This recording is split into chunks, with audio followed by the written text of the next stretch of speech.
আমার বাবা মাওলাকে পাওয়া যদি সাধনা ব্যতীত যাইতো, সাহাবারা এত কেন কষ্ট করছে? আবু হুরায়রা রাদিয়াল্লাহু ফরমান, পেটের ক্ষুধায় নামাজ পড়ার পরে মসজিদের বাইরে দাঁড়ায় গেলাম, যে বের হয় আমি তাকেই সালাম দেই। ওমর ইবনে খাত্তাব রাদিয়াল্লাহু তাআলা বের হইছে, আমি তাকে সালাম দিলাম, মাসালা জিজ্ঞাসা করলাম। মাসালা আমি জানি, তারপরে মাসালা জিজ্ঞাসা করার কারণ হলো এই, আমার সাথে মাসালার জবাব দিবে, আমার চেহারার দিকে তাকাইবে, তিনি দেখবেন আমার ক্ষুধা চেহারা শুকায় গেছে, আমাকে দাওয়াত দিবে, একটু পেটটা ভরবো। কিন্তু ওমর ইবনে খাত্তাব রাদিয়াল্লাহু তাআলা আমার সালামের জবাব নিছেন, আমার মাসালার জবাব দিছেন, কিন্তু আমি বুঝতে পারছি তার ঘরেও আমাকে খাওয়ার মতো কিছু নাই, তিনি চলিয়া গেলেন। এরপরে আবু বকর সিদ্দিক রাদিয়াল্লাহু তাআলা বের হইছে, আমি তাকে একই উদ্দেশ্যে সালাম দিলাম, মাসালা জিজ্ঞাসা করলাম, সে আমার মাসালার জবাব দিছে, ঘরে চলিয়া গেছে, আমাকে দাওয়াত দেয় নাই। আমি বুঝতে পারছি তার ঘরে আমাকে খাওয়াবার মতো কিছু নাই।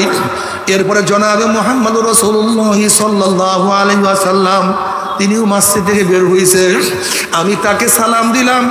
সালাম দেওয়ার পরেই নবী আলাইহিস সালাতু ওয়াস সালাম ঘরে ডাক দিছে, এই ঘরের মধ্যে কিছু আছে নাকি?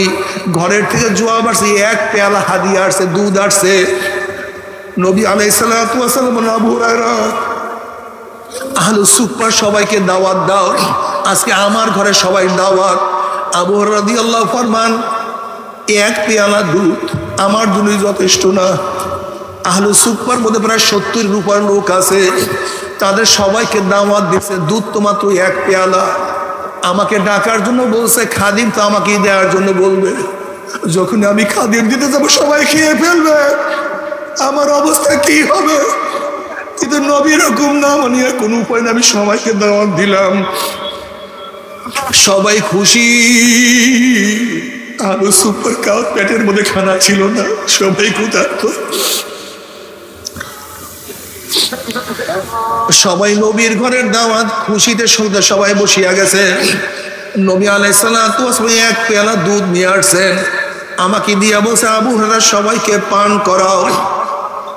আমি প্রথমে একজনের কাছে দুধের পেয়ালা নিয়ে গেলাম, সে বিসমিল্লাহ বলিয়া সেখান থেকে পান করছে। আল্লাহর কসম, এক চুমুকে সে পেট ভরিয়া ফেলাইছে, কিন্তু এক ফোঁটা দুধও পেয়ালার থেকে কমে নাই। এরপর আমি দ্বিতীয় জনের কাছে নিয়ে গেছি, দ্বিতীয় জন পেয়ালা থেকে পান করছে, কিন্তু এক ফোঁটা দুধ সেই পেয়ালার থেকে কমে নাই। এরকম করতে করতে করতে করতে আমি সবাইকে দুধ পান করাইলাম, কিন্তু এক ফোঁটা দুধ পেয়ালা থেকে কমে নাই। এরপরে নবী আলাইহিস সালাতু ওয়াস সালামের কাছে পেয়ালা ফেরত দিলাম। নবী আলাইহিস সালাতু ওয়াস সালাম আমার কাছে পেয়ালা দিয়া বলে, আবু হুরায়রা পান করো। আমি পান করিয়া পেট পুরাইয়া ফেলাইলাম। এরপরে নবী আলাইহিস সালাতু ওয়াস সালামের কাছে পেয়ালা ফেরত দিলাম। নবী বললেন, আবু হুরায়রা আবারও পান করো। আমি বললাম, ইয়া নবী আল্লাহ, পেটে তো জায়গা নাই, প্রথম চুমুকি কারবার শ্বাস সারিয়া ফেলাইছি। বললেন, আবু হুরায়রা আবারও পান করো। আমি আবারও পান করলাম, পেয়ালা ফেরত দিলাম। বললাম, আবু হুরায়রা আবারও পান করো। বুখারীর মধ্যে রওয়ায়াত আছে, আবু হুরায়রা বলে, আমার পেট উঁচা হয়ে গেছে। আবারও তৃতীয়বার পান করলাম। আবু হুরায়রা পান করে আমি তৃতীয়বার পান করলাম। এরপর পেয়ালা ফেরত দিলাম। নবী আলাইহিস সালাতু ওয়াস সালাম পেয়ালার থেকে দুধ পান করলেন। ও আমার মুসলমান বাবারা, ও আমার যুবক বাবারা, যদি মাওলাকে পাওয়ার জন্য এত সাধনার প্রয়োজন না থাকতো, তাহলে সাহাবারা এত ক্ষুধার্ত অবস্থায় এত কষ্ট কেন করছেন রে বাবা? তুমি কি দেখো না, আল্লাহ ওয়ালারা সারাদিন ইবাদতের মগ্ন থাকে, মাওলার পাগল থাকে। তুমি আমি কেন মাওলার পাগল হব না? তোমার চেয়ে আমার চেয়ে বড় বদনসিব আর কেউ হইতে পারে না। বাবার যদি ঘরের মালিকের সাথে পরিচয় থেকে যত রাত্রি ঢোকো, কোনো টেনশন নাই। যেরকম শ্বশুর বাড়িতে রাত্র 3টার সময় যদি নক করো, শ্বশুর লাভ দিয়ে উঠছে, কে? তুমি বললাম, বাবা আমি আব্দুল্লাহ, আপনার জামাই আসছে। অমনি দেখবা শ্বশুর বলবে, জলদি ওঠো, আমার জামাই আসছে, কোন বিপদে পড়ছে, এই বাতি জ্বালাও, এই নাস্তার ব্যবস্থা করো, বিছানার ব্যবস্থা করো। ঘরের মালিকের সাথে পরিচয় আছে, যত রাত্রি ঢোকো কোনো টেনশন নাই, চিন্তা নাই। আর যদি ঘরের মালিকের সাথে পরিচয় না করিয়া রাত্রে দরজা নক করো, এই চোর আসছে, ডাকাত আসছে, ওকে পিটা, ওকে মার, ওকে বান, তোমাকে লাঞ্ছিত করবো, মানিত করবে। কবরের মালিকের সাথে পরিচয় করিয়ে যদি কবরে যাইতেই পারো, কোনো টেনশন নাই, কোনো চিন্তা নাই। কবরের মালিকের সাথে পরিচয় করিয়া যখনই কবরে যাবা, আল্লাহ পাক ডাক দেওয়ার ফেরেশতারা, আমার ওলি আসছে, আমার বন্ধু আসছে, ওয়াফরুশুল ফরাশ মিনাল জান্নাহ ওয়াল বিসু মিনাল জান্নাহ, আমার বন্দা বান্দির গার মধ্যে জান্নাতের পোশাক লাগাইয়া দে, জান্নাতের বিছানা বিছায়া দে, জান্নাতের নাজ নিয়ামতের দ্বারা গোটা কবরটাকে ভরিয়া দে। আল্লাহ তুমি কবুল করিয়া নাও। আর যদি কবরের মালিকের সাথে পরিচয় না করিয়া যদি কবরে যাও, আল্লাহ পাক বলবে, আমার দুশ্মন আসছে, আমার শত্রু আসছে, এ কবরে মাটি চাপ দে, এ কবরের মাটি চাপ দে। অমনি কবরের দুই পাশের মাটি এত জোরে চাপ মারবে, চাপে এক পাশে হাঁটি আর এক পাশে লাগাইয়া ফেলাইবে। এ ফেরেশতারা কবরের মধ্যে আগুন ধরাইয়া দে, অমনি গোটা কবরটা আগুনে ভরিয়া যাবে। এ সাপ জড়াইয়া ধর, অমনি 99টা সাপ নাফরমানকে প্যাঁচ মারবে। বাবারে সহ্য করতে পারবি? ওই আযাব তো কেউ সহ্য করতে পারবো না।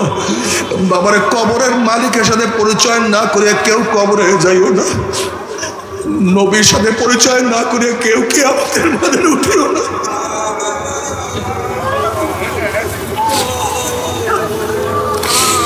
নবী আলাইহিস সালাতু ওয়াস সালাম হাউজের কিনারে দাঁড়াইয়া বলবে, আমার উম্মতরা, আমি তোদেরকে এক পেয়ালা হাউজে কাউসারের পানি পান করায়া দেব। মান শারবা লাম ইয়াজমা আবাদা, বুখারীর মধ্যে রওয়ায়াত আছে, যে ব্যক্তি এক পেয়ালা হাউজে কাউসারের পানি পান করবে, 50,000 বছরের মধ্যে আর কোনোদিন পানির পাশা লাগবে না। আল্লাহ তুমি কবুল করিয়া নাও। হাউজে কাউসারের পানি দুধের চেয়েও সাদা, মিশকু আম্বারের চেয়েও 1000 গুণ, 1000-এর চেয়েও বেশি ঘ্রাণ, মধুর চেয়ে কোটি কোটি গুণ বেশি স্বাদ। আল্লাহ নবী ডাকবে, আয় আমার উম্মতরা,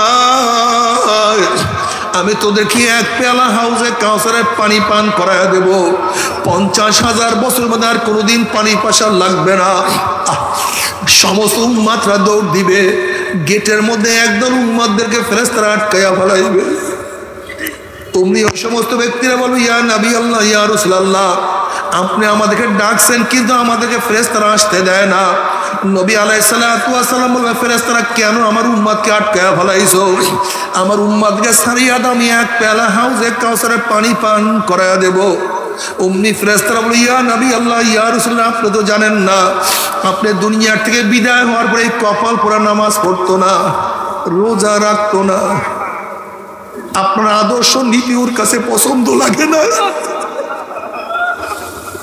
আপনাকে নেতা মানে নয়, আপনাকে নেতা মানে নয়, আপনার নেতৃত্ব পছন্দ করে নাই, বরং তারা কত স্লোগান দিছে, আমার নেতা, তোমার নেতা, অমুকে অমুকে। আমরা সবাই মুজিব সেনা ভয় করি না, বুলেট বোমা। আমরা সবাই জিয়ার সেনা ভয় করি না, বুলেট বোমা। আমরা সবাই এরশাদ সেনা ভয় করি না, বুলেট বোমা। এই কপাল পরে এই কথা বলে না, আমরা সবাই নবীর সেনা ভয় করি না, বুলেট বোমা। আমরা কার সেনা? জোরে বলো, কার সেনা? জোরে বলো, কার সেনা?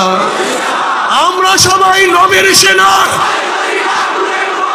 আমরা সবাই নবীর সেনা। আউযু বিল্লাহি মিনাশ শাইতানির রাজীম।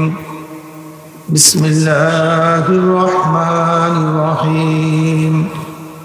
ওয়াল আসরি ইন্নাল ইনসানা লাফী খুসর ইল্লাল্লাযীনা আমানু ওয়া আমিলুস সালিহাতি ওয়া তাওয়াসাউ বিল হক্ক وتواصوا بالحق وتواصوا بالصبر صدق الله مولانا العظيم وصدق رسول النبي الكريم। আল্লাহ পাকের বান্দা জনাব মুহাম্মদ রাসূলুল্লাহ সাল্লাল্লাহু আলাইহি ওয়াসাল্লামের উম্মতগণ, আল্লাহ পাক রব্বুল আলামিন আপনাকে আমাকে এই ফিতনা ফাসাদের জমানায়, যখন তাম দুনিয়ার থেকে ইসলাম মুসলমান দিকে মিটিয়ে দেওয়ার ষড়যন্ত্র চলতেছে, ফিলিস্তিনের মধ্যে মুসলমানদেরকে উৎখাত করার ষড়যন্ত্র চলছে কি চলে নাই? চলছে। যে জমানায় তাম দুনিয়ার মধ্যে ইসলাম মুসলমান থাকবে কি থাকবে না এই প্রশ্নের সৃষ্টি হয়েছে। যে জমানায় মানুষ নেকের কাজ ছাড়তেছে, গুনার কাজ ধরতেছে, শুধু গুনার কাজ ধরেই না বরং গুনার কাজে প্রতিযোগিতা শুরু করছে, কে কার আগে জাহান্নামে যাবে। সবাই বলি না আউযু বিল্লাহ। যে জমানায় মানুষ নেকের কাজে আশ্চর্য হয়, গুনার কাজে স্বাভাবিক থাকে, যে জমানায় মুসলমান ইসলামকে পছন্দ করে না বরং নামধারী মুসলমান ইসলামের সবচেয়ে বড় দুশ্মন হয়ে গেছে, যে জমানায় শিরক বিদআতকে ইবাদত মনে করে, শিরক বিদআতকে ইবাদত মনে করে, আবার যা শিরক বিদআত নয় তাকে শিরক বিদআত মনে করে, যে জমানায় আংশিক দিন পালন করেও পরিপূর্ণ দিন পালন করার ঢেকুর তুলে, সেই মুহূর্তে আল্লাহ পাক রব্বুল আলামিন আপনাকে আমাকে কোরআন ও হাদিসের মাজলিস, আলেম ওলামা, মুমিন মুত্তাকিন, জাকিরিন শাকিরিনদের গুরুত্বপূর্ণ এক দামি অনেক অনেক দামি মাজলিসে আসার, বসার, বলা, শোনার তৌফিক আল্লাহ পাক দান করছেন। শুকরিয়া তান সবাই বলে আলহামদুলিল্লাহ। এই মাজলিস অনেক গুরুত্বপূর্ণ, অনেক দামি। দুনিয়ার মধ্যে যারা দামি হয় তাদেরকে গার্ডা বানানোর ব্যবস্থা করা হয়। দুনিয়ার মধ্যে দামি ব্যক্তির আলোচনা সব জায়গায় ছড়িয়ে পড়ে। দামি ব্যক্তি আসলে তার উপরে ফুল গোলাপ ছিটাতে থাকে। দুনিয়ার দামি ব্যক্তির গার্ডা বানার মানুষ দেয়, দামি ব্যক্তির উপরে ফুল গোলাপ মানুষই ছিটায়। দুনিয়ার দামি ব্যক্তির আলোচনা মানুষই করে। কিন্তু আপনারা এত দামি, আপনাদের গার্ড অব অনার হিসাবে গোটা এরিয়াকে ফেরেশতারা ঘিরিয়া ফেলেছে। আপনারা এত দামি, খোদা আল্লাহ পাক রব্বুল আলামিন আপনাদের রহমত এবং সাকিনা বর্ষণ করতেছেন। আপনারা এত দামি, খোদা আল্লাহ পাক রব্বুল আলামিন আপনাদেরকে নিয়ে ফেরেশতাদের মধ্যে আলোচনাও শুরু করছেন। সুবহানাল্লাহ বলবেন না? কি আপত্তি আছে সুবহানাল্লাহ বলতে? সুবহানাল্লাহ বলবেন? একবার সুবহানাল্লাহ বলার সাথে সাথে আমলনামায় 1000 নেকি লেখা হয়ে যায়, 1000 গুনাহ ঝরে যায়। অন্য রওয়ায়াতের মধ্যে আছে সুবহানাল্লাহ মিজানের অর্ধেক নেকে পূর্ণ করে দেয়, বাকি অর্ধেক আলহামদুলিল্লাহ। গোটা নেক, গোটা মিজান নেকে ভরে গেছে। وعن أبي هريرة رضي الله تعالى عنه وعن أبي سعيد رضي الله تعالى عنه أنهما شهد على رسول الله صلى الله عليه وسلم কি নবীর উপর দরুদ পড়বেন না? আমার নবীকে আল্লাহ পাক রব্বুল আলামিন এত মোহাব্বত করেন, নবীর উপরে আপনি দরুদ পড়বেন একবার, আমার মাওলায় খুশি হয়ে রহমত নাজিল করে 10 বার। قال رسول الله صلى الله عليه وسلم لا يقم قوم يذكر الله تعالى إلا حفتهم الملائكة وغشيتهم الرحمة ونزلت عليهم السكينة وذكروا الله في من عنده رواه মুসলিম। ছাত্র কোনো ভালো কাজ করলে গোটা উস্তাদ প্রতিষ্ঠান তাকে নিয়ে গর্ব করে। সন্তান ভালো কাজ করলে বাপ মা তাকে নিয়ে গর্ব করে। এলাকার কেউ ভালো কাজ করলে এলাকাবাসী তাকে নিয়ে গর্ব করে। দেশের কোনো ব্যক্তি ভালো কাজ করলে দেশবাসী তাকে নিয়ে কি করে? আপনারা এত ভালো কাজ করছেন, খোদ আল্লাহ পাক আপনাদেরকে নিয়ে গর্ব করেন। وعن معاوية رضي الله عنه قال خرج رسول الله صلى الله عليه وسلم على حلقة من أصحابه قال ما أجلسكم قالوا جلسنا نذكر الله ওয়া নাহমাদু আলা মা হাদানাল ইসলাম ওয়া মান্না বি আলাইনা قال الله ما أجلس ذلك قالوا الله ما أجلس ذلك قال رسول الله صلى الله عليه وسلم أما إني لم أستحل بكم تحمة لكم ولكن آتاني جبريل فأخبرني أن الله باعث الملائكة رواه مسلم এই মাজলিস অনেক গুরুত্বপূর্ণ, অনেক দামি। সবসময় আমি জিকিরের মাজলিসকে ধোলাই কারখানা বলি। ধোলাই কারখানা যখন জামা কাপড় দেওয়া হয়, জামা কাপড়গুলি ময়লা থাকে, কারখানা যখন ফেরত দেয় পরিষ্কার, ময়লার কোনো ছাপ থাকে না। ঠিক এখানে যখন ঢুকছিলাম আমল নামায় গুনার বহুত ময়লা ছিল, কালি ছিল। আল্লাহ পাক কবুল করলে মাজলিস থেকে বের হয়ে যাবে, গুনাহ সব সাফ হয়ে যাবে। বুখারীর মধ্যে দীর্ঘ এক রওয়ায়াত আছে, এই জিকিরের মাজলিসকে কেন্দ্র করে আল্লাহ পাক ফেরেশতাদের সাথে বিভিন্ন প্রশ্ন এবং জবাব দেওয়ার পরে সিদ্ধান্ত দেন, উশহিদুকুম আন্নী ক্বাদ গাফারতু লাহুম। ফেরেশতারা সাক্ষী থাক, গোটা মাজলিসের বান্দাদের গুনাহ আমি সব মাফ করে দিয়েছি। ইয়াকুলুল মালাকু মিনাল মালাইকাতি ফীহিম ফুলানুন লাইসা মিনহুম ইন্নামা জালি হাজাতান ইয়াকুলুল্লাহ আযজা ওয়া জাল্লা হুমুল জুলাসা লা ইয়াশকা জালিসুম রাহুল বুখারী। মাজলিস অনেক গুরুত্বপূর্ণ। সংক্ষিপ্ত সময় আলোচনা করব, খুব খেয়ালের সাথে। আমার তন মন, আমার শরীর মন একই জায়গায় রেখে বয়ান শুনতে হবে।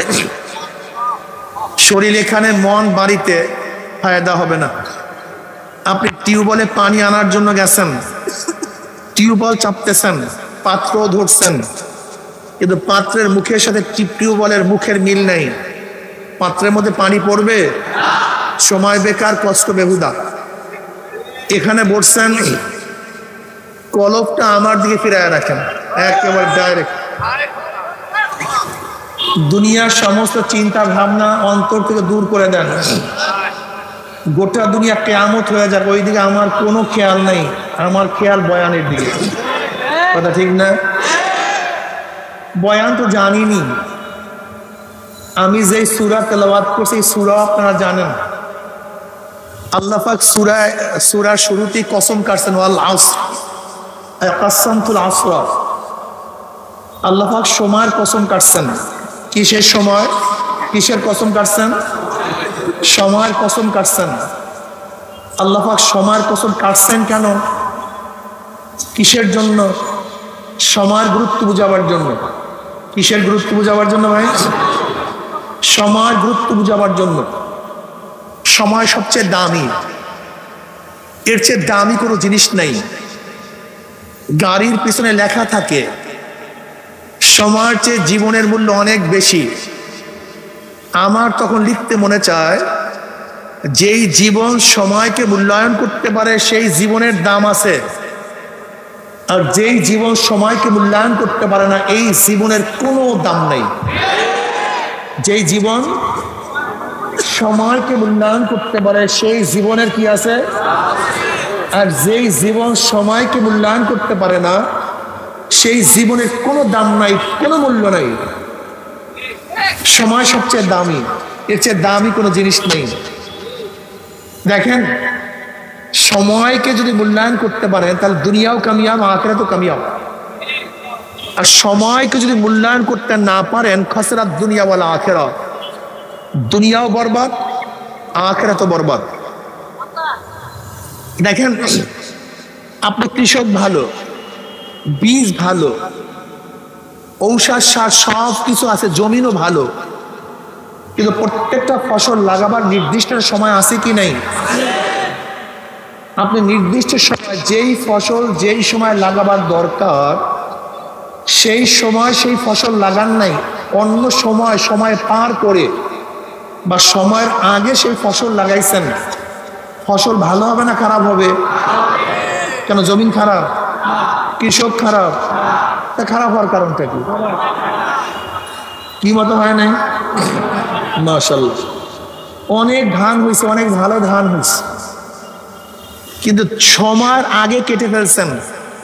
ধান কাজে লাগবে না, পচে যাবে। কারণটা কি? কথা বলেন। অনেক ফল হয়েছে, সময়ের আগে পাকছেন, পচবে না পাকবে? কিসের কারণে? সময়ের মতো হয় নাই। আপনার হোটেল অনেক ভালো, নাস্তা সব জায়গায় চলে, নাম করা হোটেল, ওই যে হোটেলের মালিক আছে, নাম করা হোটেল, কিন্তু নাস্তা পাকাবার সময় দুপুরে না ভোরে? কথা বলেন না কেন? আজকে আপনি নাস্তা পাকিয়েছেন 10টার সময়, 11টার সময়, নাস্তা আগে চেয়ে ভালো হয়েছে, নাস্তা চলবে না থেকে যাবে? কারণটা কি? সময় মতো পাকানো হয় নাই। আপনি অনেক পারেন, সময় মতো হলে যান না, পাস না ফেল? সময়ের আগে বাচ্চাদের প্রসাব হয়, মরবে না বাঁচবে? কিসের কারণে? দেখেন, সময়কে যদি গুরুত্ব না দেওয়া হয় তো খসরাত দুনিয়া। পড়ালেখার একটা সময় আছে, পড়ালেখার, এই যে বাচ্চাদের পড়ালেখার সময় আছে, সময় চলে যাওয়ার পরে পড়াশোনা হয় না। এর জন্য সময় মতো পড়াতে হয়, সময় মতো ক্লাসে যেতে হয়, সময় মতো ঘন্টা করতে হয়, সময় মতো কাজ করতে হয়। অথচ আল্লাহ পাক সময়ের কসম কাটছেন, মুসলমানদের সময়ের গুরুত্ব সবচেয়ে বেশি দেওয়া উচিত ছিল, কিন্তু আমরা সবচেয়ে সময়কে মূল্যায়ন কম করি। অথচ যারা বিশ্বের মধ্যে শ্রেষ্ঠ ধনী, ফার্স্ট কান্ট্রি, তারা সময়কে সবচেয়ে গুরুত্ব দেয়, সবচেয়ে গুরুত্ব দেয়। যদি মিটিং কল করে 10টায়, 10টায় আসবে, 10:30টায় আসবে না। যদি 9টায়, 9টায়, 1 মিনিট পরেও আসবে না। তারা সময়কে মূল্যায়ন করে, কিন্তু আমরা সময়কে মূল্যায়ন করি না। দেখেন, আমার নির্দিষ্ট সময় আছে, নির্দিষ্ট সময় আছে, আমার সময় বাড়বে না। আমাকে আল্লাহ পাক রব্বুল আলামিন যেই সময় যে হায়াত দিয়ে দিয়েছেন, এই সময় বাড়াবার ক্ষমতা কেউ রাখে না। কাজেই নির্দিষ্ট সময়ের মধ্যে আপনার বহুত কাজ করতে হবে, কিন্তু আপনি যদি সময়কে মূল্যায়ন না করেন, কাজগুলি করবেন কিভাবে? আঞ্জাম দিবেন কিভাবে? সম্ভব কিভাবে? আমাকে বলুন তো। এর জন্য সময়কে বেহুদা অবস্থায় খরচ করা যাবে না। আল্লামা রুমি রহমতুল্লাহ আলাইহি প্রত্যেকটা সময়কে একটা মানিক তুল্য মনে করেছেন, মানিকের সমান, মুক্তার সমান। তিনি একটা ভালো ঘটনা বয়ান করছেন, চমৎকার একটা ঘটনা। এক কৃষক জমির মধ্যে কৃষি করতেছে, হাল চাষ করতেছে, হঠাৎ নাঙ্গলের ফানের মধ্যে টক টক টক টক শব্দ আসতেছে। কৃষক ভাবছে, না আলহামদুলিল্লাহ, মনে হয় পরামাত্রা পেয়ে গেছি, স্বর্ণ পাইছি, টাকা পেয়েছি। কৃষক জমি খড়িয়ে সেই একটা কলসি বের করছে। কৃষক খুশি, আজকে অনেক কিছু পেয়েছি। দেখে মুখ আটকানো, মুখ খোলার পরে দেখে কলসির মধ্যে সাদা সাদা কতগুলি মার্বেল। এখন কৃষক হতাশ হয়ে গেছে, ভাবছিলাম অনেক কিছু পেয়েছি, টাকা পেয়েছি, স্বর্ণ পেয়েছি, কতগুলি মার্বেল। যাক, কৃষকের গুলাইল বাস মারার খুব অভ্যাস ছিল। এখন কি করবে, যেহেতু মারবেন, সে পকেট থেকে মার্বেল বের করে গুল্লি বাস মারে, বের করে গুল্লি বাস মারে, মারতে মারতে মার্বেল প্রায় শেষ। একদিন বন্ধুকে বললো, দোস্ত চল তো একটু শহরে যাই, জীবনে শহরে যাইনি, চল শহরে যাই। শহরে যাওয়ার পরে ঘুরতেছে ঘুরতেছে ঘুরতেছে ঘুরতেছে, দোকান ঘুরতেছে, দেখি একটা দোকান সবচেয়ে ভালো, আকর্ষণীয়, এর চেয়ে ভালো আকর্ষণীয় দোকান শহরের মধ্যে নেই। দোকানের সুকেসগুলি স্বর্ণের দ্বারা বাঁধানো, আমার সুকেসের মধ্যে একটা পেয়ালা স্বর্ণের, আর কোনো মাল নাই, স্বর্ণের পেয়ালাটার উপরে একটা মার্বেল রাখা। কি রাখা? এবার কৃষক হাসতেছে। দোকানদার তার দিকে তাকায় বুঝছে যে নিশ্চয়ই হাসির মধ্যে রহস্য আছে। কান্নার মধ্যে দুঃখের কান্না, সুখের কান্না, রহস্যের কান্না আছে কি নাই? হাসির মধ্যে আছে কি নাই? দোকানদার তো বুদ্ধিমান, সে ভাবছে নিশ্চয়ই হাসির মধ্যে রহস্য আছে। সে ডাকছে, যুবক এদিকে আসো। যুবক তো কোনোদিন শহরে আসে নাই, যখনই দোকানদার ডাকছে সে ভয় পেয়ে গেছে, না জানি কি হয়ে যায়, না জানি কিসের জন্য। যুবক গেছে, তুমি হাসছো কেন? এমনি কি? না, বলো কেন হাসছো? এমনি, কোনো কারণ নাই। না, তোমাকে বলতেই আমি কেন হাসছো কেন? তাহলে ভয় বলবো না নির্ভয় বলবো? নির্ভয় বলো, ভয়ের কি আছে? আমি কোনোদিন শহরে আসি নাই, প্রথম শহরে আসছি। শহর ঘোরার পরে সবচেয়ে আকর্ষণীয় দোকান আপনার, কিন্তু আপনার দোকানের মধ্যে কোনো মাল নাই। ওই স্বর্ণের পেয়ালার উপরে মার্বেলটা রাখছেন কেন? এই মার্বেলটা রাখছেন কেন? আপনি কি পাগল টাগল নাকি? বলে বেয়াকুব কি বলো? তুমি বলো কি? তুমি কি শুনছো যে 7 রাজার ধন মানিক শুনছো? বলে হ্যাঁ শুনছি তো। এইটাই তো সেই মানিক। বলে আপনি কি আমার সাথে ফাইজলামি করতেছেন নাকি? ইয়ার কি করতেছেন নাকি?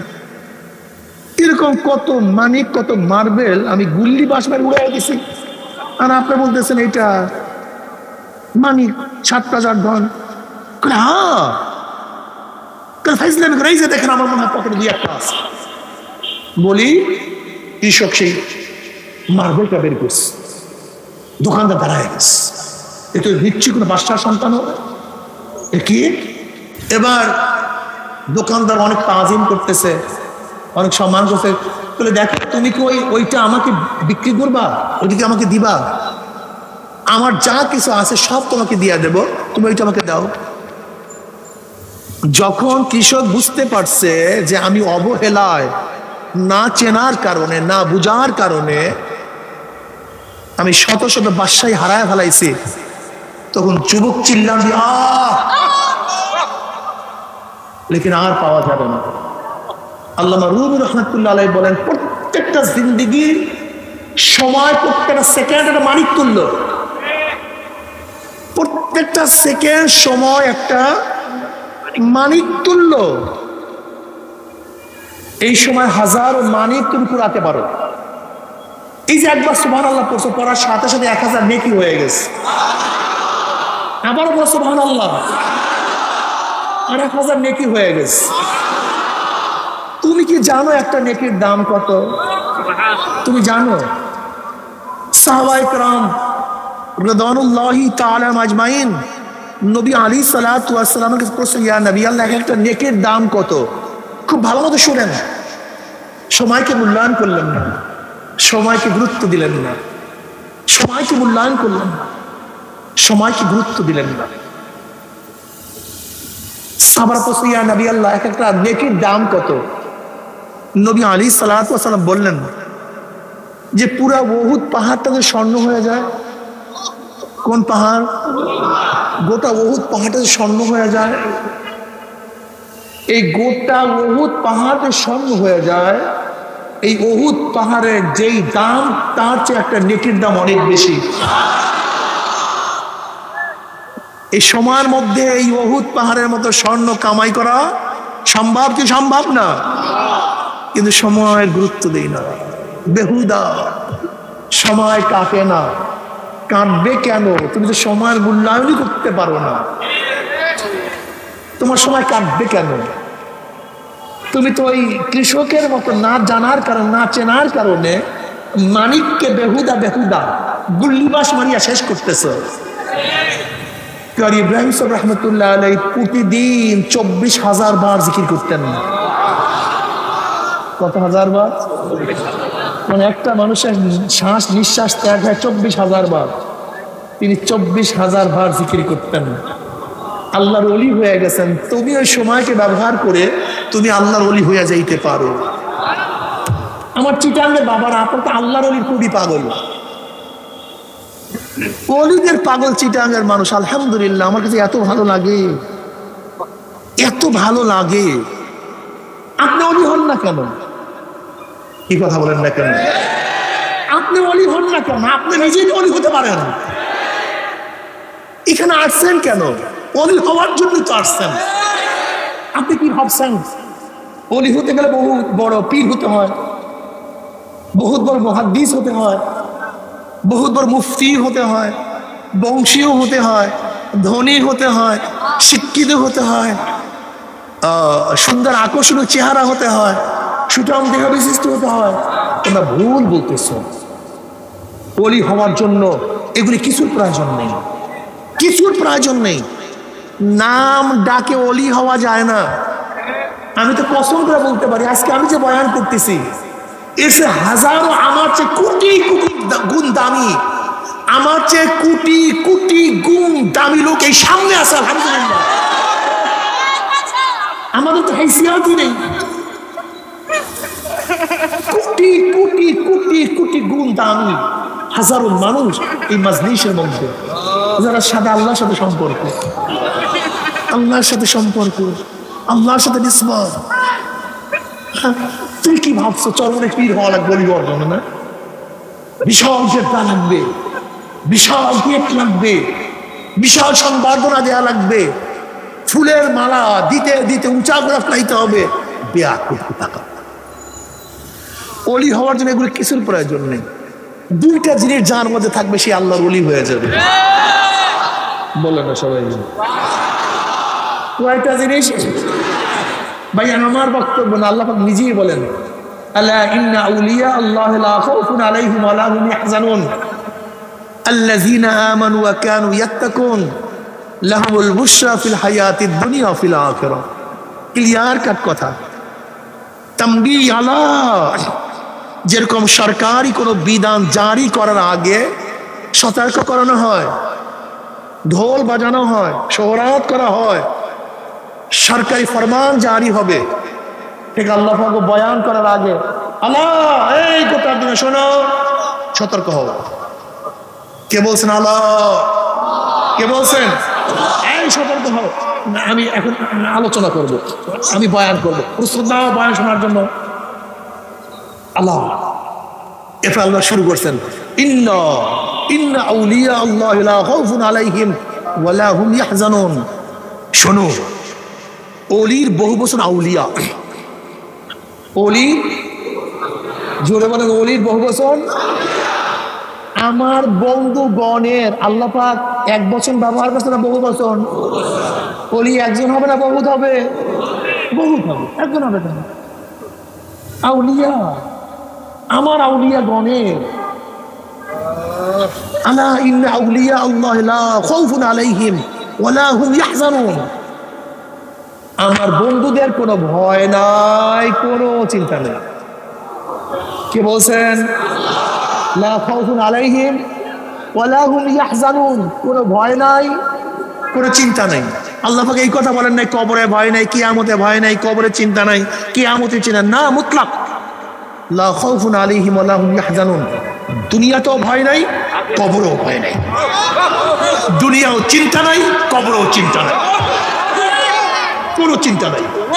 লা খাউফুন আলাইহিম ওয়া লা হুম ইয়াহজানুন। ওলি কারা? এবার আসুন, এইটা মনে রাখবেন কিয়ামত পর্যন্ত। আর ধোঁকা যাবেন না।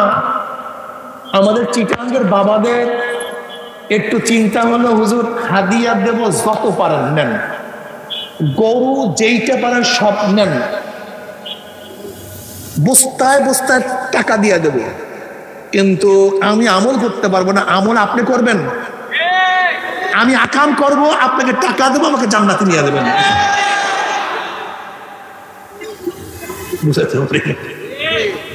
আমি খুব খেয়াল করে দেখছি ঘটনা কি, লোকগুলি এত আল্লাহওয়ালা, এত দিন প্রেমী, কিন্তু ঘটনা কি হকের পথে আসে না কেন? ঘটনা কি? আমি চিন্তা করছি কিছু কিছু ধোকাবাজরা আসে, যারা বিশাল আবা কাবা টাবা অমুক তমুক দিয়া টিয়া ফুল টুল রৌনক টনক সাজাইয়া অলি সাজিয়া বা সবাইকে ডাকে, কোনো টেনশন নাই, তোর নায়ের মাঝি আমি, তুই যা পারো কর, আমাকে দে, তোর জান্নাতের গ্যারান্টি আমি নিজে। তা উনি চিন্তা করছে যে কামাই করি 1 কোটি, মৌলবী কিন্তু 1 লাখ, হাও জান্নাত, জাহান্নাম থেকে নাজাত, আর আমি আকাম করব, সব করবো, এটা সারে কে? বাস। আসলে তুমি ওলি চেনো নাই, সমস্যা নেই, তোমাকে চিনানো হয় নাই। তোমাকে কি বলা হয়েছে? এটা নবীর দুশ্মন, এটা অলিদের দুশ্মন, এটা অলি পছন্দ করে না, অলিদেরকে পছন্দ করে না, অলিদের দুশ্মন। আরে ভাই, অলিদের দুশ্মন আমরা না, তোমরা নিজেরা। কিন্তু অলি ছিল না, সমস্যা। এক ব্যক্তি বগুড়ার দধির তারিফ শুনছে, বগুড়ার দধি এই স্বাদ ওই স্বাদ। ধরে নেন আমি বগুড়ার দধির প্রশংসা করলাম, বগুড়ার দধি এই স্বাদ এই স্বাদ এই স্বাদ এই মজা। আচ্ছা, আপনি তো কোনোদিন বগুড়ার দধি দেখেন নাই, আপনি আকৃষ্ট হচ্ছেন কিসের উপরে? কোন দধির উপরে? কথা বলে না কেন? আমি তারিফ করছি, মজা বয়ান করছি, আকর্ষণ সৃষ্টি করছি, কিন্তু আপনি বগুড়ার দধি। আচ্ছা, বগুড়ার দধির প্রশংসা করার পরে আপনার সামনে যা প্লেস করছি, এইটা বগুড়ার দধি কি দধি, এটা বুঝবেন কিভাবে? কথাটা বুঝাতে পারি। আমি প্রশংসা করছি স্বর্ণের, স্বর্ণ এই কিমাতে, স্বর্ণ এই দামি, স্বর্ণ এই মূল্যবান।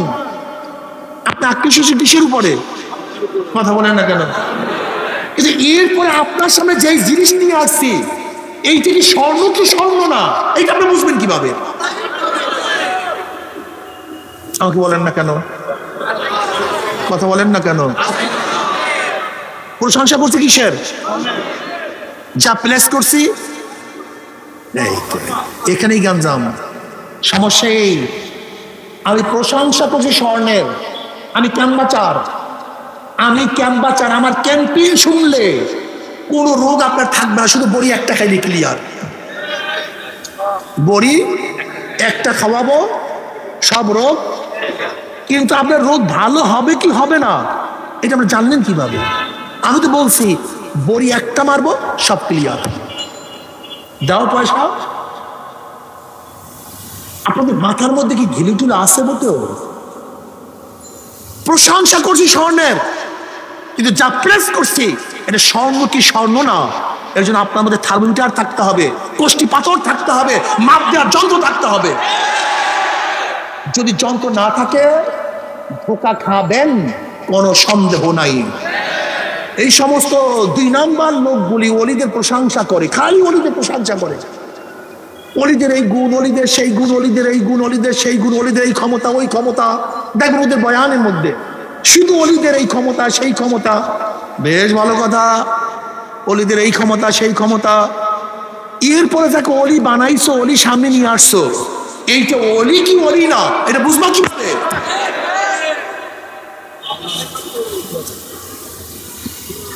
এবার শোনো, জীবনে আর ধোঁকা খাবে না।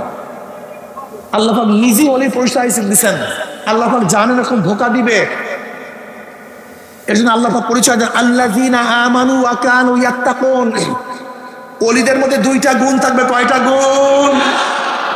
আমার পর্দার মা আপনারা খুব ভালো মতো খেয়াল দিয়ে শোনেন, খুব ভালো মতো শোনেন। যুবক বাবারা, আমার চিটাঙ্গের বাবারা, আমরা কাউ শত্রু নই, আমরা আপনাদের বন্ধু। অলিদের 2টা গুণ কে বলছেন? খোদ আল্লাহ পাক নিজে। আল্লাযীনা আমানু ওয়া কানু ইয়াত্তাকুন, যাদের মধ্যে ঈমান ও তাকওয়া থাকবে। বলেন সবাই, বলেন আবারও জোরে। কি কি? মাশাআল্লাহ। এই ঈমান ও তাকওয়া যদি রিকশার মধ্যে, রিকশাওয়ালার মধ্যে থাকে, ঠেলাওয়ালার মধ্যে, মেতরের মধ্যে, মুসির মধ্যে, কামারের মধ্যে, ঋষির মধ্যে। বর্তমানে দিল্লির জামে মসজিদ, এই জামে মসজিদের ডিজাইনারকে জানেন? একজন মেতর। বাদশাহ শাহজাহান একটা মসজিদ স্বপ্নে দেখছে। বাদশাহ শাহজাহান মসজিদ স্বপ্নে দেখার পরে মনে মনে নিয়াত করছে ওই ডিজাইনে একটা মসজিদ করবে। ভোরে উঠছে ঘুম থেকে, ওঠার পরে আর্কিটেক্ট ডাকছে, ইঞ্জিনিয়ার ডাকছে, ইঞ্জিনিয়ার দিকে আসো, আমি একটা মসজিদ স্বপ্নে দেখছি, সেই ডিজাইনের মসজিদ করব, তুমি আমাকে ডিজাইন করে দাও। কাল নমুনা বলেন। নমুনা ভুলে গেছি, নমুনা তো আমি ডিজাইন করবো কিভাবে? নমুনা তো মনে নেই। আমার কাজ হবে না, আপনি আধ্যাত্মিক লাইনের লোক ডাকেন। খুব ভালো মতো শুনবেন, খুব ভালো মতো শুনবেন। এবার বাদশাহ শাহজাহান ওই জমানার সবচেয়ে বড় নামি দামি বুজুর্গকে নিয়ে আসছে। বুজুর্গরা সবসময় নিজের বুজুর্গকে ছুপায়া রাখে, আর আমরা বুজুর্গকে খালি প্রকাশ করি। বুজুর্গকে ডাকছে, আমি একটা মাস্তির স্বপ্নে দেখছি, ডিজাইন করে দেন। ভুলে গেছি, আমি বড় বুজুর্গ না, আমার চেয়ে বড় বুজুর্গ আপনার বাবুসখানায় যে বাবুরছে সে আমার চেয়ে বড় বুজুর্গ, আমরা তাকে ডাকেন। এবার বাবুরসিকে ডাকছে, বাবুরসি এসে বলছে আমি তো বড় বুজুর্গ না, ওলি না, আপনার যে মল মূত্র সাফ করে মেতো সে আমার চেয়ে বড় ওলি, আপনি তাকে ডাকেন। এবার মেতরকে ডাকা হয়েছে, মেতর আসছে। বাদশাহ নামদার বুঝছি আপনি যে জন্য ডাকছেন, একটা মসজিদের নকশা করার জন্য তো? বলে হ্যাঁ। আপনি বসেন, আমি নিয়ে আসতেছি মসজিদের নকশা। কতক্ষণ পরে কাগজের মধ্যে একটা ডিজাইন করে নিয়ে আসছে। বলে আল্লাহর কসম, আমি স্বপ্নের মধ্যে ডিজাইনের মসজিদ দেখছি। ইতিহাসের ইতিহাস গোলাম মুর্তুজা চেপে রাখা ইতিহাস যিনি লিখছেন, ভারতের সবচেয়ে বড় একজন ঐতিহাসিক, তিনি ইতিহাসের মধ্যে চেপে রাখা ইতিহাসের মধ্যে ঘটনা নিয়ে আসছেন। অথচ সে মতের ব্যাকর, কিন্তু আল্লাহর ওলি। কয়টা জিনিস না আল্লাহর ওলি বুঝলা গেছে না মধ্যে, কি জানি ঈমানও তাকওয়া কি জিনিস, এটা খায় না মাথায় দেয়। ওয়ালাহু সালাসু মারাতিব, ইমাম বাইজাবি বলেন তাকওয়ার তিনটা স্তর আছে। ওয়ালাহু সালাসু মারাতিব, আল উলা আত-তাওয়াক্কি আন আযাবিল মুখাল্লাদ বিত-তাবাররুই আন আশ-শিরক ওয়া আলাইহি কাওলুহু তাআলা ওয়া আলজামনা কালিমাতাত তাকওয়া। আস-সানি التذنب عن كل ما يقسم من فعل او ترك حتى الصغائر عند قوم وهو المتعارض اسم التقوى في الشرع وعليه قوله تعالى ولو ان اهل القرى امنوا واتقوا لفتحنا عليهم بركات من السماء والارض।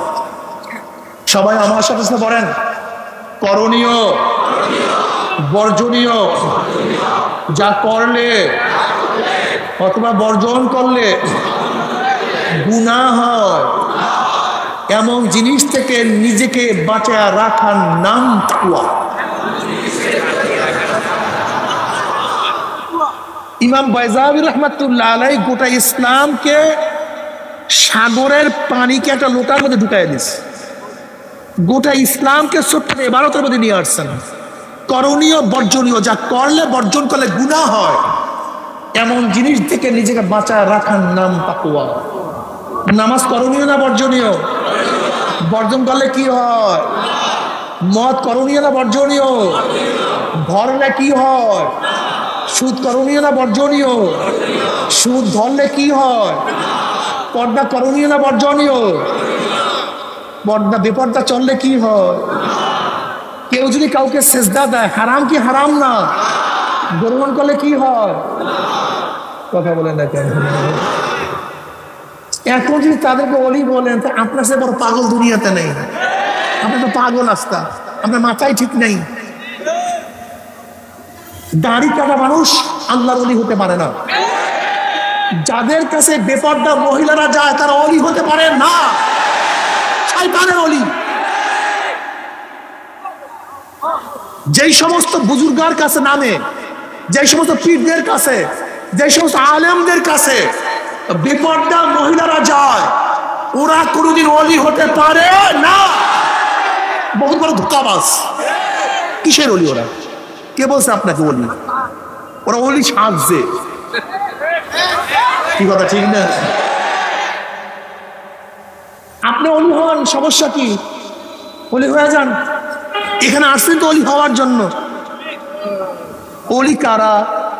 ওলি কি জিনিস বুঝেন নাই? ইঞ্জিনিয়ারের সোহবাদে গেলে কি হয়? ডাক্তারের সোহবাদে গেলে কি হয়? একজন শিক্ষিত লোকের সোহবাদে গেলে কি হয়? যদি আপনি শিক্ষিত না হন তাহলে ও শিক্ষিত না। যদি ইঞ্জিনিয়ারের সোহবাদে থাকার পর ক্লাস করার পর আপনি ইঞ্জিনিয়ার না হন, কথা বলেন না কেন? আপনার ডাক্তারের ক্লাস করার পরে যদি আপনার ডাক্তার না হন, ঠিক আল্লাহর ওলিদের কাছে যাওয়ার পর আপনি যদি আল্লাহর ওলি না হন, তাহলে আপনিও সে যে কাছে গেছেন সে আল্লাহর ওলি না, এর নাম সোহবাত। আপনি বুঝেন না কেন? আপনি ডাক্তারের কাছে যাবেন জীবনে মূর্খ থাকার জন্য, উকিলের কাছে যাবেন জীবনে মূর্খ থাকার জন্য, আপনি গেছেন সেখানে ডাক্তার হওয়ার জন্য, ইঞ্জিনিয়ার হওয়ার জন্য, অ্যাডভোকেট হওয়ার জন্য। আপনি আল্লাহ কাছে আসবেন আল্লাহ বলা হওয়ার জন্য। আপনার জিম্মা নিয়ে যাবে সব আল্লাহর ওলি, সব পিড়ে নিয়ে যাবে, ধোকাবাজি জায়গা পান না। যদি কেউ কাউর জিম্মা নিয়ে মুক্তি দিতে পারত, তা নবী আলাইহিস সালাতু ওয়াস সালাম ফাতেমা রাদিয়াল্লাহু তাআলাকে বললেন কেন, হে ফাতেমা নিজেকে নিজে জাহান্নামের আগুন থেকে বাঁচাও। তার মানে আপনি যাকে ওলি মনে করে সে নবীর থেকে বড় হয়ে গেছে। জোরে বলবেন না নাউজুবিল্লাহ। ভাই এ বরাত কা জাহা তামাশা নেই। আপনাকে মাগনা মাগনি কেউ জান্নাতে দিতে পারবে? আল্লাহর ওলিরা দোয়া করবে, আল্লাহ দোয়া কবুল করবে। কি কথা ঠিক না? আল্লাহ হাদিসে কুদসির মধ্যে ফরমান, মান আদালি ওয়ালিয়ান ফাকাদ আযানতু বিল হারব ওয়া মা তাকাররাবু ইলাইয়া আবদি বিশাইইন আহাব্বা ইলাইয়া মিম্মা তারাস্তু আলাইহি ওয়া মা ইয়াজালু আবদি ইয়াতাকাররাবু ইলাইয়া বিন নওয়াফিল হাত্তা উহিব্বাহু ফাইজা আহবাবতু কুনতু সামাউল্লাযী ইয়াসমাউ বিহি ওয়া বাসারুল্লাযী ইউবসিরু বিহি ওয়া ইয়াদাহুল্লাতী ইয়াবতাশু বিহা ওয়া রিজলাহুল্লাতী ইয়ামশি বিহা ওয়া ইন সাআলানি লাউতিয়ান্নাহু ওয়া লা ইন ইসতাআযানি লাউইযান্নাহু। বুখারীর মধ্যে রওয়ায়াত আছে।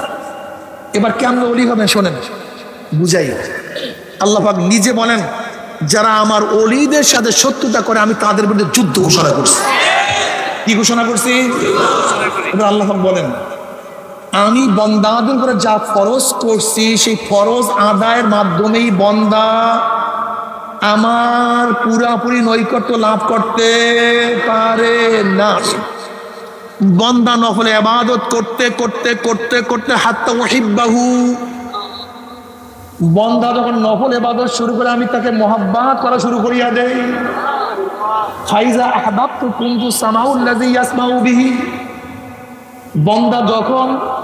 বন্দাকে যখন আমি মহব্বত করি তখন বন্দার আমি কান হয়ে যাই। কে কান হয়ে যায়? বলে আমি বন্দার কান হয়ে যায় যা দিয়া বন্দা শুনে, আমি বন্দার চক্ষু হয়ে যায় যা দিয়া বন্দা দেখে, আমি বন্দার হাত হয়ে যায় বন্দা যা দিয়া ধরে, আমি বন্দার পা হয়ে যায় যা দিয়া বন্দা চলে। ওয়া ইন সাআলানি লাউতিয়ান্নাহু, বন্দা যখন আমার কাছে চায় আমি তখন তাকে দিয়া দেই। ওয়া লা ইন ইসতাআযানি লাউইযান্নাহু, বন্দা যখন আমার কাছে আশ্রয় চায় আমি তখন তাকে আশ্রয় দিয়া দেই। এ আমার যুবক বাবারা, এ আমার মুরব্বী বাবারা, আমার পর্দার মা বোনেরা, তুমি কি দেখো নাই কত যুবক বয়সে কত মানুষ আল্লাহর ওলি হয়ে গেছে?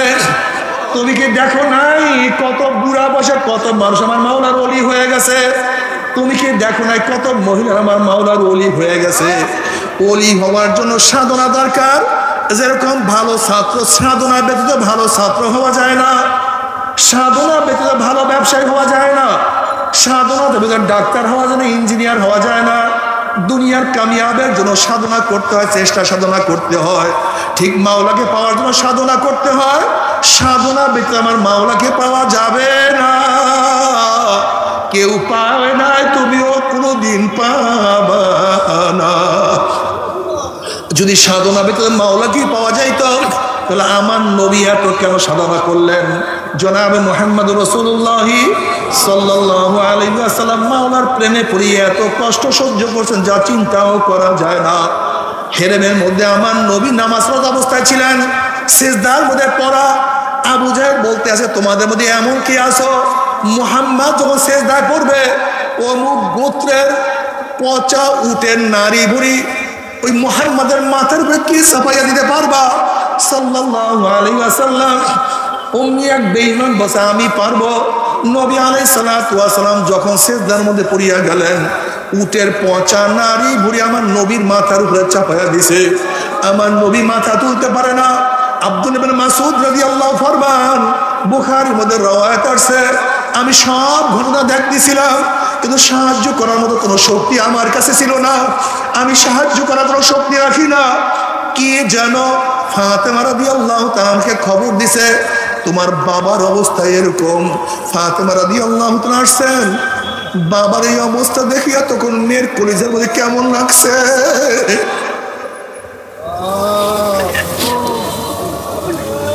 ছোট বাচ্চা কলিজার মধ্যে কেমন লাগছে। বাবা সেজদা করা, উপরে উঠে নাড়ি মুড়ি চাপানো। ফাতেমা রাদিয়াল্লাহু ছোট বাচ্চা আস্তে আস্তে আস্তে আস্তে আস্তে আস্তে উটের নারী বুড়িগুলি মাথা থেকে সরাইতেছেন। সরাবার পরে নবী আলাইহিস সালাতু ওয়াস সালাম মাথা তুলছেন, আল্লাহ তুমি মাফ করিয়া দাও। ও আমার বাবার, ও আমার পর্দার মা বোনেরা, যদি সাধনা ব্যতীত মাওলাকে পাওয়াই যাইতো আমার নবী এত কেন কষ্ট করছেন? সাধনা ব্যতীত আমার মাওলাকে পাওয়া যাবে না। আল্লাহ পাক নিজেই বলেন, আল্লাহ জিনা জাহাদু ফিনা লানাহদিয়ান্নাহুম সুবুলানা। জাহদুন জুহুদ মানে কোশেশ, মুশাক্কাত চেষ্টা, সাধনা, ভারী জিনিস বহন করা, শেষ পর্যায়ে চেষ্টা করা, এর নাম জিহাদ, এর নাম জুহুদ, এর নাম সাধনা। মাওলাকে পাওয়ার জন্য আমার নবী এত কষ্ট করছে। শিয়াবে আবু তালেবের মধ্যে 3 বছর অবরুদ্ধ অবস্থায় ছিলেন, কেউ খানা দেয় নাই, পানি দেয় নাই। নবী আলাইহিস সালাতু ওয়াস সালাম খানাও পান নাই, খাজুর রুটি কিছুই পান নাই। গাছের পাতা খাইছেন, ছাগলের বড়ির ন্যায় পায়খানা করছেন। আল্লাহ, ও আমার মারা, ও আমার মারা। শিয়াবে আবু তালেবের মধ্যে শুধু পুরুষরা ছিলেন না, সেখানে মহিলারাও ছিল। আজকে মাওলাকে পাওয়ার জন্য কি সাধনা করছো? ও আমার মা, তুমি কি চেষ্টা করছো? শিয়াবে আবু তালেবের মধ্যে যে সমস্ত মহিলারা ছিল, তাদের সাথে অনেকের বাচ্চাও ছিল। আল্লাহ মাফ করিয়া দাও। মহিলারা না খাইতে না খাইতে তার স্তন্য শুকাইয়া গেছে। বাচ্চারা যখন দুধের মধ্যে চুমুক পাশে দুধ নাই, বাচ্চারা ঠাট্টা মারিয়া চিল্লান দিছে, কিন্তু ঈমান ছাড়ে নাই, ইসলাম ছাড়ে নাই। আমার মাওলাকে পাওয়ার জন্য তারা সব ধরনের চেষ্টা করছে। ও আমার মারা, আজকে মাওলাকে পাওয়ার জন্য তুমি কি চেষ্টা করো, কি ত্যাগ করো। অথচ ফাতেমা রাদিয়াল্লাহু তাআলার ঘটনা, আলীউল মুর্তাজা রাদিয়াল্লাহু তিনি যে ফরমান, এ গোটা দুনিয়ার মানুষ শোনো, সরদার দু আলম আলাইহিস সালাতু ওয়াস সালামের কন্যার অবস্থা কি শোনো। সরদার দু আলম আলাইহিস সালাতু ওয়াস সালামের কন্যা ফাতেমা পানির মস্ক টানতে টানতে কাদের মধ্যে দাগ ফালাইয়া ফেলাইছে। ও আমার মারা, তুমি তো তার চেয়ে বেশি গরিব হও নাই। আলী মুর্তজা রাদিয়াল্লাহু ফরমান, নবীর কন্যা ফাতেমা এবং আমার বিছানা একটা ছিল, তাও আবার একটা ছাগলের চামড়া। ছাগলের একটা চামড়ার বিছানা আমরা উভয় ঘুমাইতাম। রাত্রে ঘুমাইতাম ওই চামড়ার উপরে, দিনের বেলা পশুদেরকে খাদ্য দিতাম। আল্লাহ তুমি মাফ করিয়া দাও।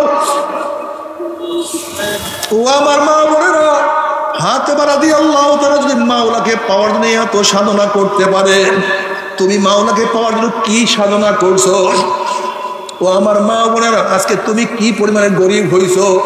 অথচ আম্মা জান আয়েশা সিদ্দিকা রাদিয়াল্লাহু তাআলা ফরমান, নবীর ঘরে কোন দিন 3 দিন পর্যন্ত চুলা জ্বলে না। আল্লাহ, আল্লাহ তুমি আমাদের সবাইকে মাফ করিয়ে দাও। যদি সাধনা পেতে মাওলাকে পাওয়াই যাইতো, আম্মা জান এত কেন সাধনা করতে রে বাবা? এ আমার বাবা, মাওলাকে পাওয়া যদি সাধনা ব্যতীত যাইতো, সাহাবারা এত কেন কষ্ট করছে? আবু হুরায়রা রাদিয়াল্লাহু ফরমান, পেটের ক্ষুধায় নামাজ পড়ার পরে মসজিদের বাইরে দাঁড়ায় গেলাম, যে বের হয় আমি তাকেই সালাম দেই। ওমর ইবনে খাত্তাব রাদিয়াল্লাহু তাআলা বের হইছে, আমি তাকে সালাম দিলাম, মাসালা জিজ্ঞাসা করলাম। মাসালা আমি জানি, তারপরে মাসালা জিজ্ঞাসা করার কারণ হলে এই, আমার সাথে মাসালার জবাব দিবে, আমার চেহারার দিকে তাকাইবে, তিনি দেখবেন আমার ক্ষুধা চেহারা শুকায় গেছে, আমাকে দাওয়াত দিবে, একটু পেটটা ভরবো। কিন্তু ওমর ইবনে খাত্তাব রাদিয়াল্লাহু তাআলা আমার সালামের জবাব নিছেন, আমার মাসালার জবাব দিছেন। কিন্তু আমি বুঝতে পারছি তার ঘরেও আমাকে খাওয়ার মতো কিছু নাই, তিনি চলিয়া গেলেন। এরপরে আবু বকর সিদ্দিক রাদিয়াল্লাহু তাআলা বের হইছে, আমি তাকে একই উদ্দেশ্যে সালাম দিলাম, মাসালা জিজ্ঞাসা করলাম, সে আমার মাসালার জবাব দিছে, ঘরে চলিয়া গেছে, আমাকে দাওয়াত দেয় নাই। আমি বুঝতে পারছি তার ঘরে আমাকে খাওয়াবার মতো কিছু নাই। এরপরে জনাবে মুহাম্মদুর রাসূলুল্লাহ সাল্লাল্লাহু আলাইহি ওয়াসাল্লাম তিনিও মসজিদ থেকে বের হইছে, আমি তাকে সালাম দিলাম। সালাম দেওয়ার পরেই নবী আলাইহিস সালাতু ওয়াস সালাম ঘরে ডাক দিছে, এই ঘরের মধ্যে কিছু আছে নাকি? ঘরের থেকে জবাব আসছে, এক পেয়ালা হাদিয়া আসছে, দুধ আসছে। নবী আলাইহিস সালাতু ওয়াস সালাম বলেন, আবু হুরায়রা, আহলুস সুফফার সবাইকে দাওয়াত দাও, আজকে আমার ঘরে সবাই দাওয়াত। আবু হুরায়রা রাদিয়াল্লাহু ফরমান, এক পেয়ালা দুধ আমার জন্য যথেষ্ট না। আহলুস সুফফার মধ্যে প্রায় 70 রূপার লোক আছে, তাদের সবাইকে দাওয়াত দিচ্ছে, দুধ তো মাত্র এক পেয়ালা। আমাকে ডাকার জন্য বলছে, খাদিম তো আমাকেই দেওয়ার জন্য বলবে। যখন আমি খাদিম দিতে যাবো সবাই খেয়ে ফেলবে, আমার অবস্থা কি হবে? কিন্তু নবীর হুকুম না মানিয়ে কোনো উপায় না, আমি সবাইকে দাওয়াত দিলাম, সবাই খুশি। আলু সুপার কাউ পেটের মধ্যে খানা ছিল না, সবাই ক্ষুধার্ত। সবাই নবীর ঘরের দাওয়াত খুশিতে শুনতে সবাই বসিয়া গেছে। নবী আলাইহিস সালাতু ওয়াস সালাম এক পেয়ালা দুধ নিয়ে আসছেন, আমাকে দিয়া বলছে, আবু হুরায়রা সবাইকে পান করাও। আমি প্রথমে একজনের কাছে দুধের পেয়ালা নিয়ে গেলাম, সে বিসমিল্লাহ বলিয়া সেখান থেকে পান করছে। আল্লাহর কসম, এক চুমুকে সে পেট ভরিয়া ফেলাইছে, কিন্তু এক ফোঁটা দুধও পেয়ালার থেকে কমে নাই।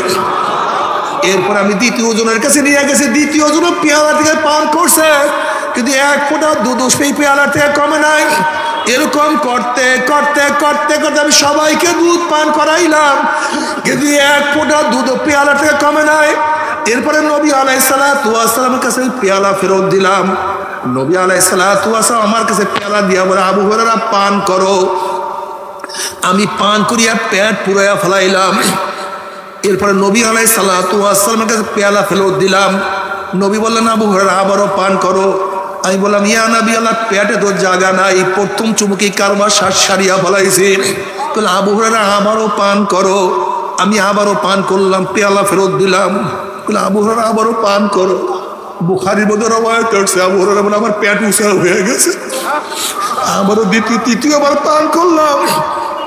আবু হুরায়রা পান করে আমি তৃতীয়বার পান করলাম। এরপর পেয়ালা ফেরত দিলাম। নবী আলাইহিস সালাতু ওয়াস সালাম পেয়ালার থেকে দুধ পান করলেন। ও আমার মুসলমান বাবারা, ও আমার যুবক বাবারা, যদি মাওলাকে পাওয়ার জন্য এত সাধনার প্রয়োজন না থাকতো, তাহলে সাহাবারা এত ক্ষুধার্ত অবস্থায় এত কষ্ট কেন করছেন রে বাবা? তুমি কি দেখো না, আল্লাহ ওয়ালারা সারাদিন ইবাদতের মগ্ন থাকে, মাওলার পাগল থাকে। তুমি আমি কেন মাওলার পাগল হব না? তোমার চেয়ে আমার চেয়ে বড় বদনসিব আর কেউ হইতে পারে না। বাবার যদি ঘরের মালিকের সাথে পরিচয় থেকে যত রাত্রি ঢোকো, কোনো টেনশন নাই।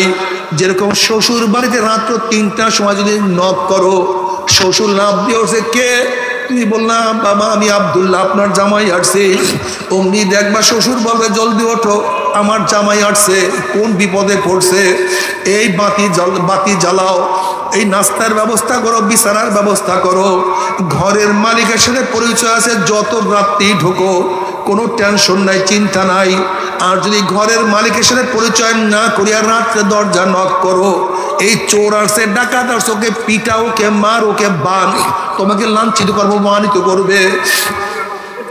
কবরের মালিকের সাথে পরিচয় করিয়ে যদি কবরে যাইতেই পারো, কোনো টেনশন নাই, কোনো চিন্তা নাই। কবরের মালিকের সাথে পরিচয় করিয়া যখনই কবরে যাবা, আল্লাহ পাক ডাক দেওয়ার ফেরেশতারা, আমার ওলি আসছে, আমার বন্ধু আসছে, ওয়াফরুশুল ফরাশ মিনাল জান্নাহ ওয়াল বিসু মিনাল জান্নাহ, আমার বন্দা বান্দির গার মধ্যে জান্নাতের পোশাক লাগাইয়া দে, জান্নাতের বিছানা বিছায়া দে, জান্নাতের নাজ নিয়মত দ্বারা গোটা কবরটাকে ভরিয়া দে। আল্লাহ তুমি কবুল করিয়া নাও। আর যদি কবরের মালিকের সাথে পরিচয় না করিয়া যদি কবরে যাও, আল্লাহ পাক বলবে আমার দুশ্মন আসছে, আমার শত্রু আসছে, এ কবরের মাটি চাপ দে, এ কবরের মাটি চাপ দে। অমনি কবরের দুই পাশের মাটি এত জোরে চাপ মারবে, চাপে এক পাশে হাঁটি আর এক পাশে লাগাইয়া ফেলাইবে। এ ফেরেশতারা কবরের মধ্যে আগুন ধরাইয়া দে, অমনি গোটা কবরটা আগুনে ভরিয়া যাবে। এ সাপ জড়াইয়া ধর, অমনি 99টা সাপ নাফরমানকে প্যাঁচ মারবে। বাবারে সহ্য করতে পারবি? ওই আযাব তো কেউ সহ্য করতে পারবো না। বাবারে কবরের মালিকের সাথে পরিচয় না করে কেউ কবরে যাইও না, নবীর সাথে পরিচয় না করে কেউ কিয়ামতের মাঠে উঠিও না।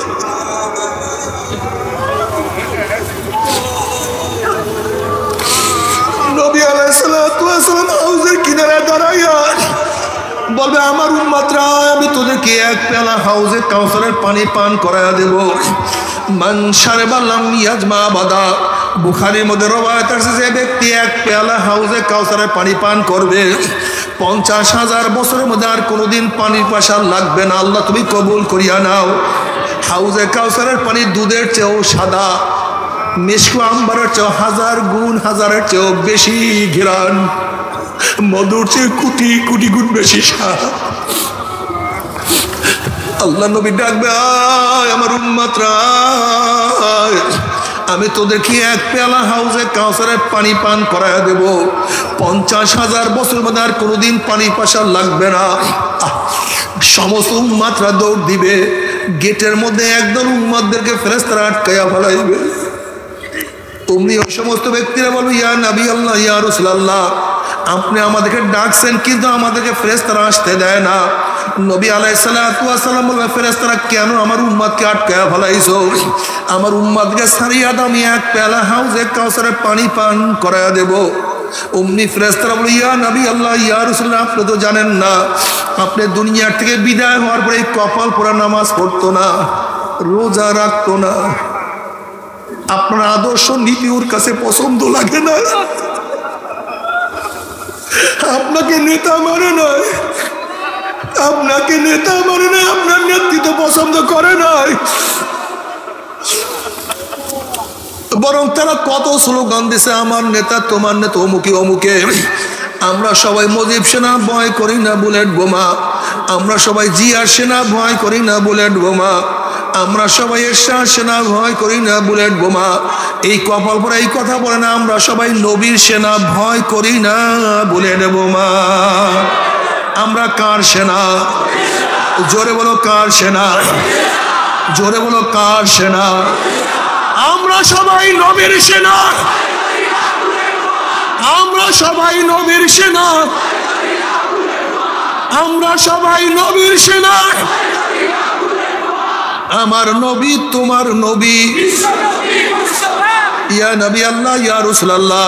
এই নাফরমান আপনাকে নেতা মানে নাই, আপনার নেতৃত্ব কপাল পোড়া পছন্দ করে নাই, আপনার নীতি আদর্শ ওর কাছে ভালো লাগে নাই, বরং Mao Tse tung Karl Marx, Abraham Lincoln secularism, communism, democracy নিয়েই ব্যস্ত ছিল।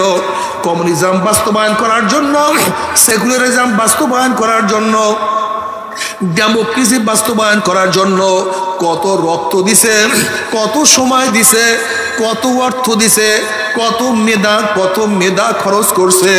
এই কথা শোনার সাথে সাথে আমার নবী আলাইহিস সালাতু ওয়াস সালামের কলিজা মোবারকের দাগ লাগিয়া যাবে। অমনি আমার নবী বলে সৌকান সৌকান সৌকান, দূর হ দূর হ দূর হ, তোরা আমার উম্মত না।